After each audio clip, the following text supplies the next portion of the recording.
দখলদার ইসরায়েলি বাহিনী এবং নিরীহ ফিলিস্তিনিদের মধ্যে ভয়াবহ যুদ্ধ চলছে।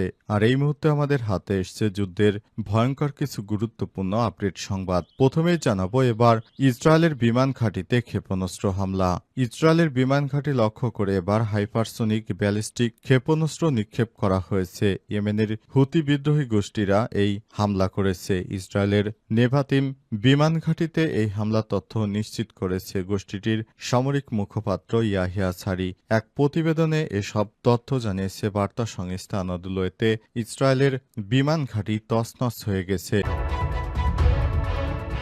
এরপর জানাবো দীর্ঘমেয়াদী যুদ্ধবিরতিতে প্রস্তুত হামাস, তবে অস্ত্র সমর্পণ করবে না। গাজায় ইসরায়েলের সঙ্গে দীর্ঘমেয়াদী যুদ্ধবিরতির জন্য উন্মুক্ত হলেও অস্ত্র সমর্পণ করতে রাজি নয় ফিলিস্তিনের প্রতিরোধ আন্দোলন হামাসের যোদ্ধারা। সশস্ত্র গোষ্ঠীটির নেতা যুদ্ধবিরতি আলোচনার জন্য কায়রোতে মধ্যস্থতাকারীদের সঙ্গে সাক্ষাতে সব কথা বলেছে। এদিকে তলানিতে ভারত পাকিস্তান সম্পর্ক। পাকিস্তানি রুটে $1.14 বিলিয়ন বাণিজ্য হারাতে পারে ভারত। পহেলগাঁওয়ে বন্দুক হামলার পর থেকে একেবারে তলানিতে পড়েছে ভারত পাকিস্তানের সম্পর্ক। ভারতের পর পাল্টা পদক্ষেপ নিয়েছে পাকিস্তান। নয়াদিল্লি ও ইসলামাবাদের মধ্যে যাবতীয় বাণিজ্যিক সম্পর্ক বন্ধ করে দেওয়ার ঘোষণা করেছে পাকিস্তান। এবারে জানাবো ভারত জুড়ে ছড়াচ্ছে মুসলিম বিদ্বেষ। রাজ্যে রাজ্যে হুমকিতে কাশ্মীরিদের জীবন। ভারত শাসিত কাশ্মীরের পহেলগামে বন্দুকধারীদের হামলার পর সেসব স্থানে অস্থিরতা তৈরি হয়েছে। এর মধ্যে উল্লেখযোগ্য একটি বিষয় হলো গত কয়েকদিনে ভারতের নানা জায়গায় কাশ্মীরি মানুষদের হেনস্থা, মারধর, এমনকি হত্যার হুমকি দেওয়ার খবর এসেছে। খবর বিবিসি বাংলা। এবং সর্বশেষ জানাবো এই সপ্তাহে দেশে ফিরছে খালেদা জিয়া, সঙ্গে থাকবেন 2 পুত্রবধূ। সবকিছু ঠিক থাকলে এ মাসেরই 30শে এপ্রিলের মধ্যে দেশে ফিরবেন বিএনপির চেয়ারপারসন বেগম খালেদা জিয়া। তার বড় পুত্রবধূ জুবাইদা রহমান এবং ছোট পুত্রবধূ আরাফাত রহমান, কোকর স্ত্রী শারমিলা রহমানও দেশে ফিরে আসবেন। তবে বিএনপির ভারপ্রাপ্ত চেয়ারম্যান তারেক রহমান দেশে ফিরছেন না। প্রিয় দর্শক, এতক্ষণ শুনছিলেন সংবাদ শিরোনাম, এবারে বিস্তারিত। তবে তার আগে বন্ধুরা অনুরোধ থাকবে এই সংবাদটিতে একটি লাইক দিন। এই চ্যানেলে আপনি নতুন হয়ে থাকলে আমাদের সংবাদটি দেখতে দেখতে চ্যানেলটি সাবস্ক্রাইব করে রাখুন। কমেন্ট করে বন্ধুরা আপনার মূল্যবান মতামত জানিয়ে দিন আপনি বিশ্বের কোন দেশ থেকে বা বাংলাদেশের কোন স্থান থেকে আমাদের সংবাদটি দেখছেন এবং শুনছেন। আর বন্ধুরা, গাজা যুদ্ধে আপনি যদি নিরীহ ফিলিস্তিনিদের ভালোবেসে থাকেন, কমেন্টে ইয়েস লিখে বিশ্ববাসীকে জানিয়ে দিন। সংবাদটি আপনার সোশ্যাল মিডিয়া ফেসবুকে বন্ধুদের মাঝে শেয়ার করে তাদেরও জানার সুযোগ করে দিন। এবারে বিস্তারিত। কোন জায়গা? পাকিস্তানি রুটে $1.14 বিলিয়ন বাণিজ্য হারাতে পারে ভারত। তলানিতে ভারত পাকিস্তান সম্পর্ক। পহেলগাঁওয়ে বন্দুক হামলার পর থেকে একবারে তলানিতে ভারত পাকিস্তানের সম্পর্ক। ভারত পরে পাল্টা পদক্ষেপ নিয়েছে পাকিস্তানের উপর, আবার পাকিস্তানও উল্টো পদক্ষেপ নিয়েছে। নয়াদিল্লি ও ইসলামাবাদের মধ্যে যাবতীয় বাণিজ্য সম্পর্ক বন্ধ করে দেওয়ার ঘোষণা করেছে পাকিস্তান। পাকিস্তানের সঙ্গে ব্যবসায়িক কার্যক্রম বন্ধ হওয়ার কারণে ভারত বছরে প্রায় $1.14 বিলিয়ন বাণিজ্যের ক্ষতির সম্মুখীন হবে, এমন পূর্বাভাস দিয়েছে পাকিস্তান বিজনেস ফোরাম পিবিএফ কর্মকর্তারা। আজ এক প্রতিবেদনে খবর দিয়েছে দ্য এক্সপ্রেস ট্রিবিউন। এপি পত্রিকার বরাতে পিবিএফ কর্মকর্তারা জানান, ভারত 2024 সালে এপ্রিল থেকে 2025 সালের জানুয়ারি পর্যন্ত প্রায় $500 মিলিয়ন মূল্যের পণ্য পাকিস্তানে রপ্তানি করেছিল, যখন ভারতের কাছ থেকে আমদানি ছিল মাত্র $4,20,000। এছাড়াও ফোরামে উল্লেখ করেছে পাকিস্তানের মাধ্যমে আফগানিস্তানে যা ভারতীয় পণ্যের পরিমাণ প্রায় $640 মিলিয়ন, যা এই নিষেধাজ্ঞার ফলে বিঘ্নিত হবে এবং ভারতের বাণিজ্য ক্ষতির পরিমাণ আরও বাড়িয়ে দেবে। পিপিএফের সহকারী উদ্যোগগুলোর প্রতি পূর্ণ সমর্থন ব্যক্ত করেছে এবং পাকিস্তানের সার্বভৌমত্ব রক্ষার জন্য জাতীয় ঐক্য গড়ে তোলার আহ্বান জানিয়েছে। পিপিএফের সভাপতি খাওয়া মেহবুব উর রহমান বলে, এবার ইসরায়েলের বিমান ঘাঁটিতে ক্ষেপণাস্ত্র হামলা।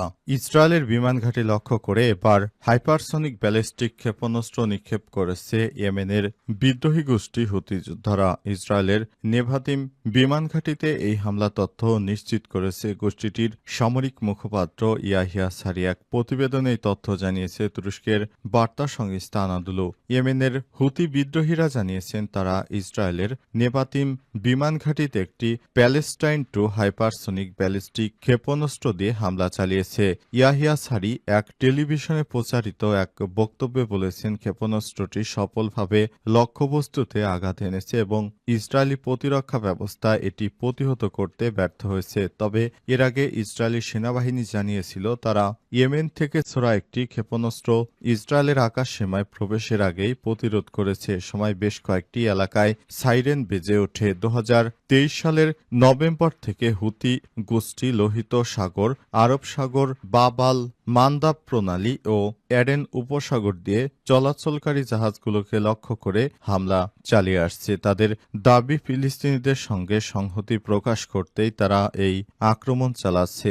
চলতি বছরের জানুয়ারিতে গাজায় যুদ্ধবিরতি ঘোষণার পর হুতিরা তাদের হামলা বন্ধ রেখেছিল। তবে যুদ্ধবিরতি লঙ্ঘন করে ইসরায়েল গাজায় আবারও বিমান হামলা শুরু করলে হুতিরাও পুনরায় আক্রমণ শুরু করেছে। এতে দখলদার ইসরায়েলি বাহিনী বিপাকে পড়েছে।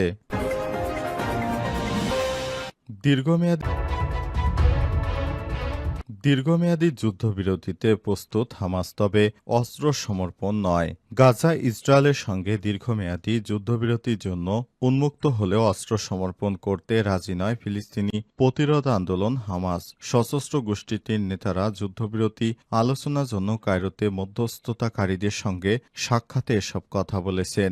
আলোচনার সঙ্গে সংশ্লিষ্ট সূত্র বার্তা সংস্থা রয়টার্সকে জানিয়েছে হামাস তাদের প্রস্তাবের জন্য মধ্যস্থতাকারীদের মধ্যে সমর্থন গড়ে তোলার আশা করছে। তারা আরও জানিয়েছে যুদ্ধের অবসান, গাজার পুনর্গঠন, ইসরায়েলে বন্দী ফিলিস্তিনিদের মুক্তি এবং গাজার সমস্ত জিম্মিদের মুক্তির বিনিময়ে 5 থেকে 7 বছরের যুদ্ধবিরতিতে সম্মত হতে পারে হামাস। হামাসের মিডিয়া বিষয়ক উপদেষ্টা তাহের আল নোনো বলেছেন, যুদ্ধবিরতির আইডিয়া বা এর সময়কাল আমরা প্রত্যাখ্যান করিনি। আমরা আলোচনা কাঠামোর মধ্যে এটি নিয়ে আলোচনা করতে প্রস্তুত। যুদ্ধের অবসানের জন্য আমরা যে কোনো গুরুতর প্রস্তাবের জন্য উন্মুক্ত। তবে নোনো হামাসের অস্ত্র সমর্পণের ইসরায়েলের যে দাবি উঠেছে তা প্রত্যাখ্যান করেছেন। তিনি বলেছেন হামাস অস্ত্র আলোচনার যোগ্য নয় এবং যতক্ষণ দখলদারিত্ব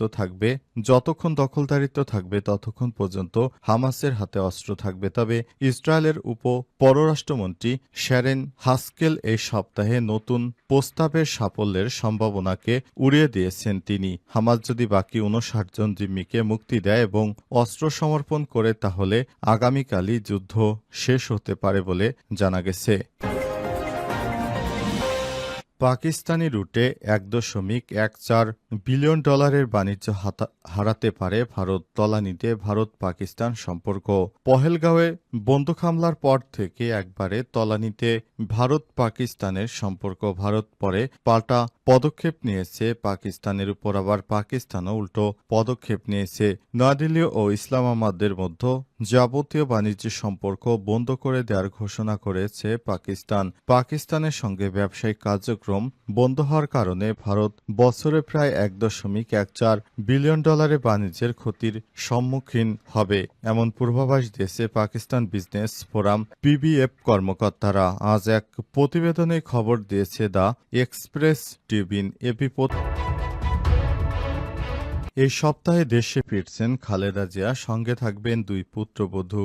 সবকিছু ঠিকঠাক থাকলে চলতি মাসের এপ্রিলে লন্ডন থেকে দেশে ফিরছেন বিএনপির চেয়ারপারসন বেগম খালেদা জিয়া। তার সঙ্গে তারেক রহমানের স্ত্রী জোবাইদা রহমান এবং খালেদা জিয়ার প্রয়াত ছোট ছেলে আরাফাত রহমান কোকোর স্ত্রী সৈয়দা শামিলা রহমানও দেশে ফিরবেন। সূত্র জানিয়েছে বর্তমানে যুক্তরাজ্যে বড় ছেলে তারেক রহমানের বাসায় চিকিৎসাধীন সাবেক প্রধানমন্ত্রী খালেদা জিয়া পূর্ণ পূর্ণাঙ্গ স্বাস্থ্য পরীক্ষা চলছে। কাতারে বিশেষ এয়ার অ্যাম্বুলেন্সে করে তাকে দেশে ফেরানোর প্রস্তুতি চলছে। আগামী বুধবার ৩০ এপ্রিলের মধ্যে দেশে ফিরবেন বিএনপির চেয়ারপারসন বেগম খালেদা জিয়ার শাশুড়ির সঙ্গে দুই পুত্রবধূ জুবাইদা রহমান এবং সৈয়দা শারমিলা রহমানও দেশে ফিরছেন। ঢাকাস্থ একটি সূত্র জানিয়েছে, খালেদা জিয়াকে লন্ডনে থেকে দেশে ফেরাতে কাতারের বিশেষ এয়ার অ্যাম্বুলেন্সের আয়োজন করতে গত সপ্তাহে বিএনপির মহাসচিব মির্জা ফখরুল ইসলাম আলমগীর অন্তর্বর্তীকালীন সরকারের পররাষ্ট্র উপদেষ্টা তৌহিদ হোসেনকে চিঠি লিখেছেন। চিঠিতে বলা হয়েছে, সাবেক প্রধানমন্ত্রী খালেদা জিয়ার উন্নত চিকিৎসার জন্য বর্তমানে লন্ডনে রয়েছেন। তার শারীরিক অবস্থা স্থিতিশীলতা তবে আশঙ্কামুক্ত নয়। তিনি এপ্রিলের শেষ সপ্তাহে দেশে ফিরতে আগ্রহ প্রকাশ করেছেন। ওনার শারীরিক অবস্থা বিবেচনা চিকিৎসক